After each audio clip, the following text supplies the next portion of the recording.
What's up, people? It's your girl Adeola. So have you all heard?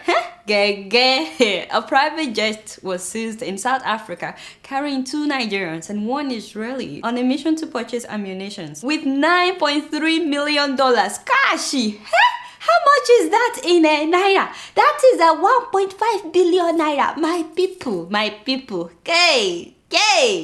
That is God, that is God. 1.5 billion naira, just like that. Cash. Why do we even borrow money from China? It's a shame that right now South Africa has frozen that money, 1.5 billion naira. They didn't just seize it, now they've frozen the money, which means it's not going anywhere soon. See how they freeze Nigeria's money everywhere. The one that Abacha stole, millions of dollars, is frozen in the US. Nigeria's money is frozen in UK. All those properties acquired by the Ogiribogidu of Africa, and it's our fault. It's because of the way we conduct ourselves. And then, to my surprise, the Nigerian government came out to claim that the money was their money. They said the Office of the National Security Advisor is aware of the purchase. That is Sambu Dazuki. So they are saying it's legal. I'm like, excuse me? Do these people think that we're fools? If this was a legal arm purchase attempt, why enter someone else's country without declaring such huge amount? Who does that? Please don't tell us that was an omission. And who carries such large amount of money to purchase arms? What happened to bank transactions? Or were they going to a black market? And why would the whole federal government charter somebody's private jet for a government transaction? Mr. President alone has 10 private jets. None of them could work. You see, these are some of the questions that the government should answer us on this issue. But they've refused. So far, they've been playing politics with the whole thing. I know that people use cash to buy arms, but not like 1.5 billion naira cash.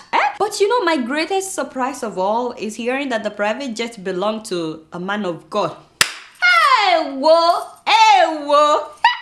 I was like, are you kidding me? Heck no, that cannot happen. I mean, how is that even possible? I thought that he said he needed the private jet for the work of the Lord. I mean, seriously, I thought this was for gospel, and they said he can't be waiting at airports like other people, that he's very busy, he has to constantly travel to go and preach. So what has happened? Are you saying that they also use the jet as business? You get what I'm saying? Renting it out to make some money? See, really? Is this what they're using gospel jets to do now? So tell me, how has the man of God been getting around? Because I heard that this jet has been rented out to this particular company since August. It's possible they've rented out this jet for several months now, I don't know. But this particular company that used it in South Africa has had it since August. So how has the man of God been getting around? Or is it that he's not really as busy? But to be fair, I know that it's expensive to maintain a private jet.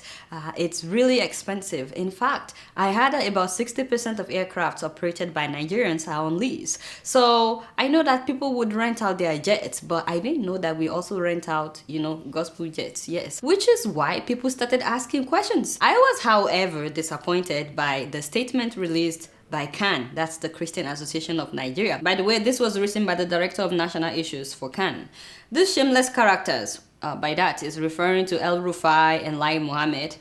These shameless characters went to the UK to embark on an image laundry for their political party, the APC. What? How is this about APC? I thought we were talking about private jets. The same characters went ahead to sponsor a negative report on Sahara reporters. Really? So now the media can no longer report on the story, and if we do, we are automatically seen as opposition party members. Oh, please. The aircraft in question is owned by Eagle Air Company, and the CAN president is an interested party in the company. Oh, please.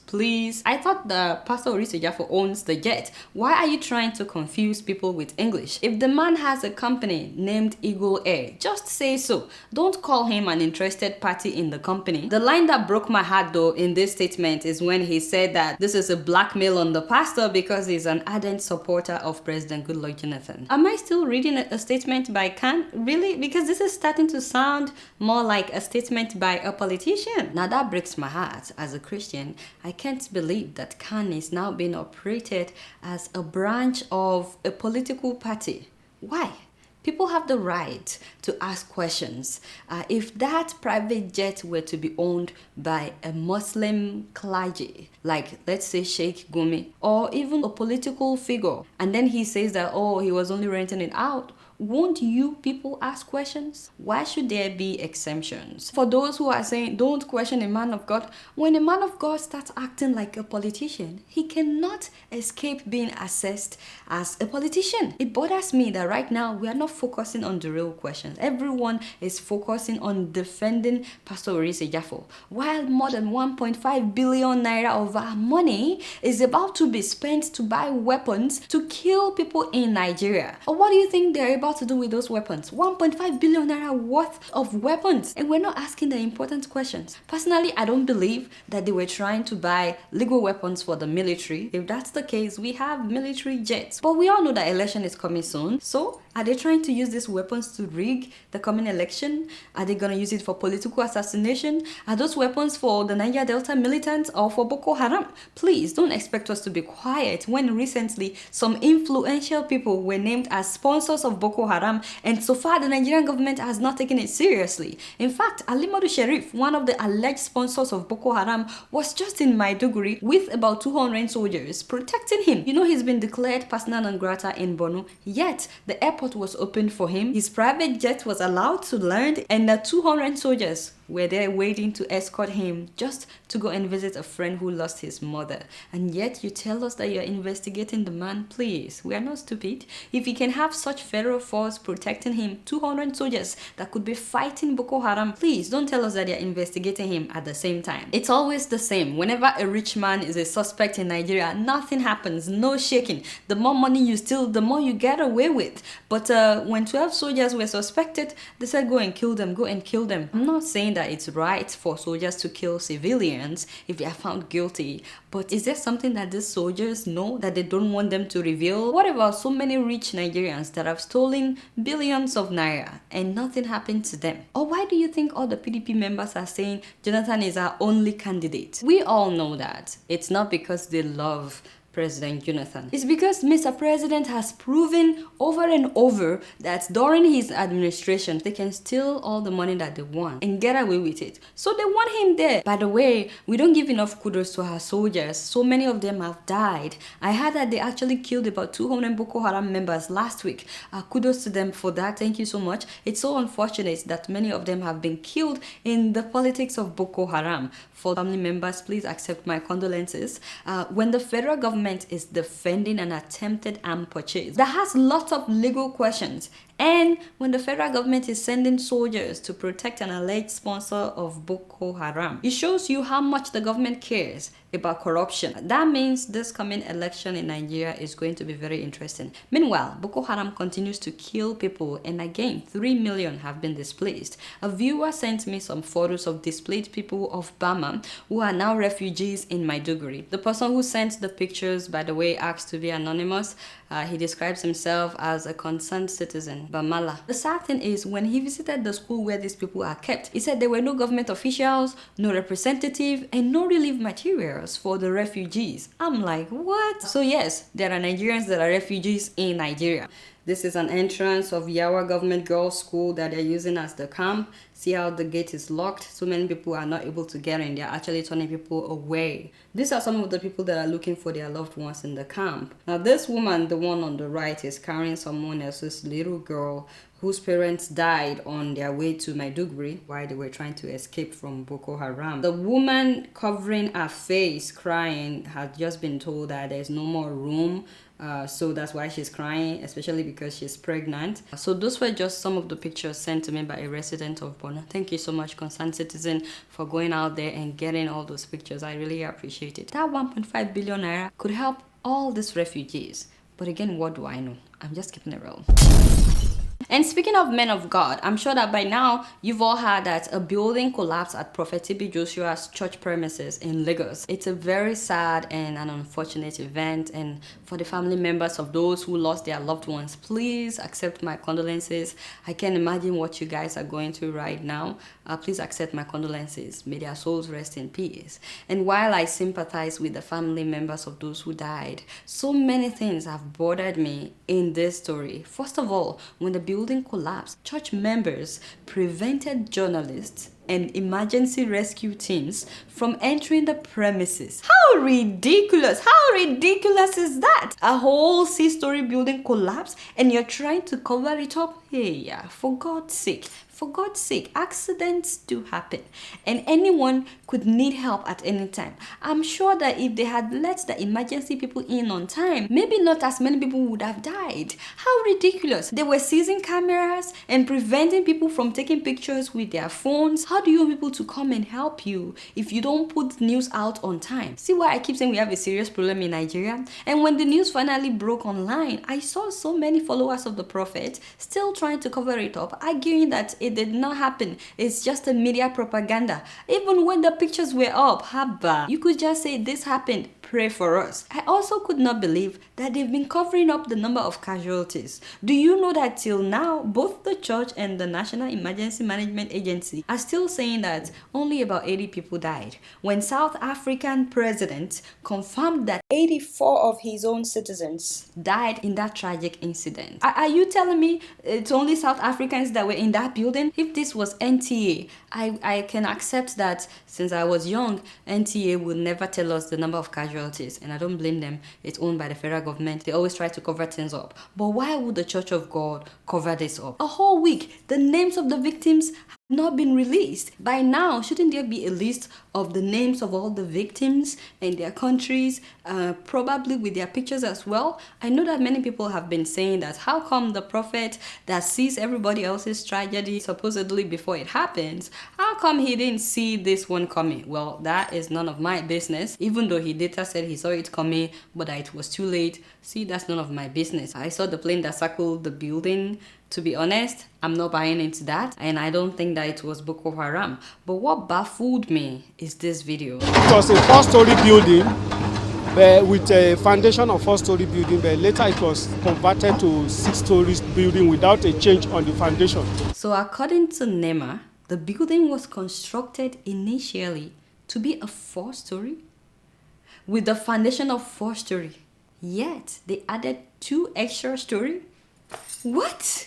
But then it got better, because right after that, the Lagos state government released a statement that contradicts what NEMA said. They said that the building was constructed to be a 2-story building, a 2-story, and that they have no record of the 4 additional floors added to the building. I'm like, what? That's a crime. If I only have permission to build 2-story and I made it 6-story, no, that is a crime. And somebody should be held accountable, because several people have paid with their lives. Now I know why they were trying to cover up this incident. And for those of you defending the man of God or the Church of God, I keep wondering if one of your sisters were to be one of those that got killed, if you would react differently. Or maybe, let's say your fiance, how would you feel turning a 2-story building into a 6-story building? That is intentionally risking the lives of several people. That's wrong, and somebody should be held accountable for that. If not, other people will do it and get away with it. It's sad that 3 men of God in Nigeria have been in the news recently for not so positive things, yet so many of their followers are defending them as if it's okay. Concerning the divorce scandal of Pastor Oyakhilome, I really don't have much to say, because I'm honestly hoping, I'm really hoping that they can work it out between themselves. For all I care, they may still get back together. Anything is possible. But what I don't appreciate is men of God clinging onto the ministry even when their home is shaking. Which one is more important? Your home should be your number 1 ministry. Whatever it would take, you should always fight for your home to be first. Or why do you think the Bible says that a man will leave his father and mother and cling to his wife? It never said he would cling to a ministry. Honestly, I've seen some men of God who had issues in their home, and they respectfully stepped down from the ministry to focus on restoring peace in their home. They would actually fight to keep their marriage together, and I really respect that. The truth is, so many men of God today think that if they are not there, that the church would not go on. And I'm speaking generally now. They actually think it's about them. It was never about you. It has always been about Jesus and his work will go on with or without you, because he can use anybody. You don't even have to be in ministry to know that no matter what kind of job it is, so long as your home is no longer your number one priority, if you're investing all your time in your work, it could eventually affect your home. Man of God or not, we all need to have a balance. One should always take a step back and redefine priorities. I know that many people will say, touch not my anointed, and I already know I will get all kinds of emails this week. That's fine. Those who defend them saying, touch not my anointed, also forget the Bible verse that says God will not share his glory with anyone, and he will not. It's dangerous to make the ministry of God about you. And I know many Nigerians who worship and reference men of God rather than God himself. But you guys know that I don't know much. Guess what? I'm just keeping it real. Moving on to Ethiopia. It pains me to say that it's been more than 90 days now since Andagachew Tsige was arrested in Yemen and taken to Ethiopia. What's going on? More than 3 months of illegally arresting someone, and the Ethiopian government is getting away with it? I also noticed that so many people are now quiet about the matter, which is why I like to challenge my Ethiopian brothers and sisters to please never give up. Don't give up. Don't stop protesting. Do whatever you need to do to let this government of Ethiopia know that enough is enough. Not just the Ethiopian government, but the whole world. If you don't fight for those that have been arrested, when they arrest someone that is close to you, who will fight for that person? There are Ethiopians all over the world, and I know that you've been protesting, but you can't give up now. You need to build a bigger momentum. Whatever it will take for you to get the attention of the US government, do it. If, let's say, about 5,000 Ethiopians camp in front of the White House for like 3 days, you don't think they would actually do something about this? I mean, the media would be forced to pay attention. Maybe that sounds dumb, I know, but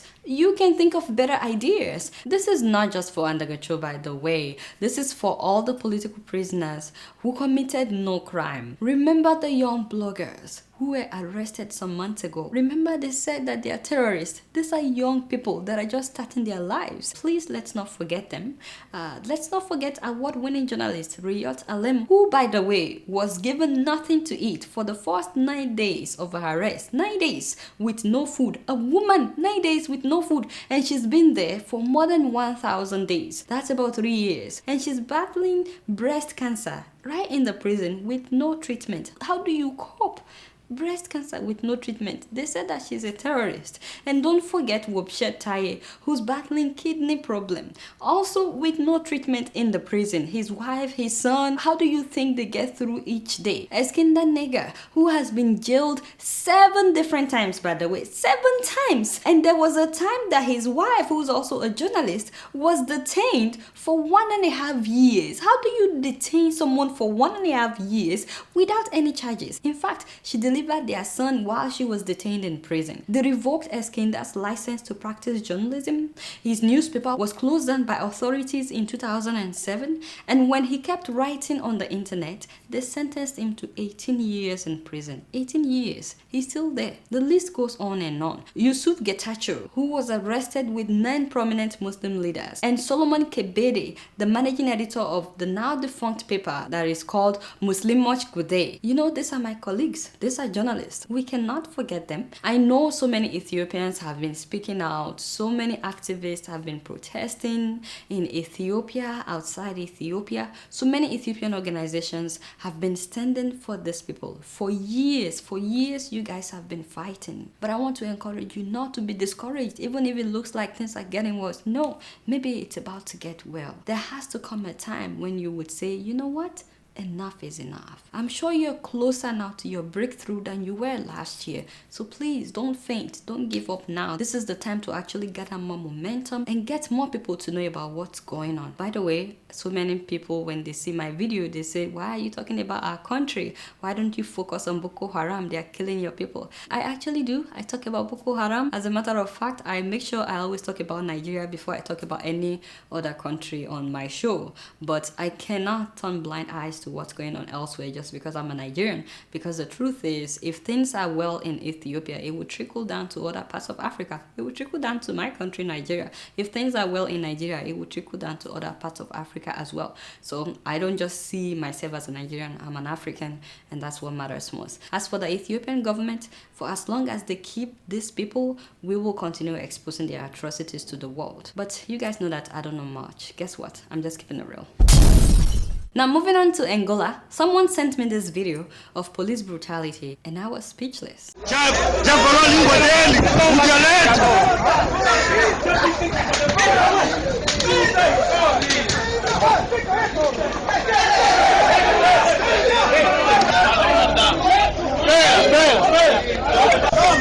Can you imagine? Can you believe that? Apparently, those are prison guards and firemen brutally beating unarmed prisoners at the Vienna prison in Luanda. Somebody is already in jail and you're still treating them like this? You know, that got me curious. I started reading more about Angola and police brutality, and I found out that there has been high levels of police violence in Angola against peaceful protesters, against street vendors, against journalists, activists, and human rights defenders. That is not correct. Early last year, street vendors had to march and protest after one of them, an 8-month pregnant market woman, was beaten by police. She was beaten until she had miscarriage. 8 months of pregnancy aborted by police officer because of, oh my god. Then I found this video of 2 women who stole a bottle of champagne, 1 bottle of champagne, and this video shows you ununiformed police officers beating these 2 women. Now I have to warn you, this video is very graphic, so if you don't want to watch it, this is the time for you to look away. But these are policemen beating 2 women who were accused of stealing a bottle of champagne.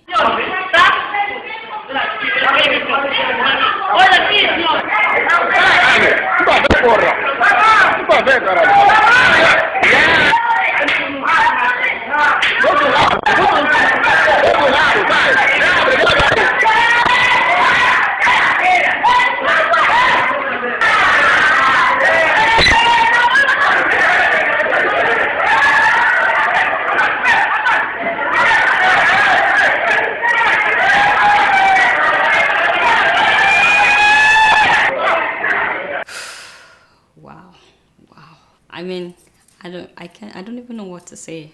I can't say anything. And you know, this excess use of force is prohibited under Article 3 of Southern Africa's Police Code, as well as the Angolan Constitution. Yet, the Angolan government fails to prosecute or punish police officers who defy these laws. They are indirectly providing them with immunity. So many people don't even report police brutality because they know that nothing will happen. But I'm hoping that the government of Angola will wake up and realize that the video is going viral. People are getting to know what's going on. I know that this is not peculiar to Angola, by the way. It's in so many African countries. In fact, police brutality is not limited to Africa. But we'll keep talking about it until there's a change. But you guys know that I don't know much. Guess what? I'm just keeping it real. Alright y'all, it's been real and I'm keeping it real right up in here. Until next week, I'm gonna see y'all later. Peace out.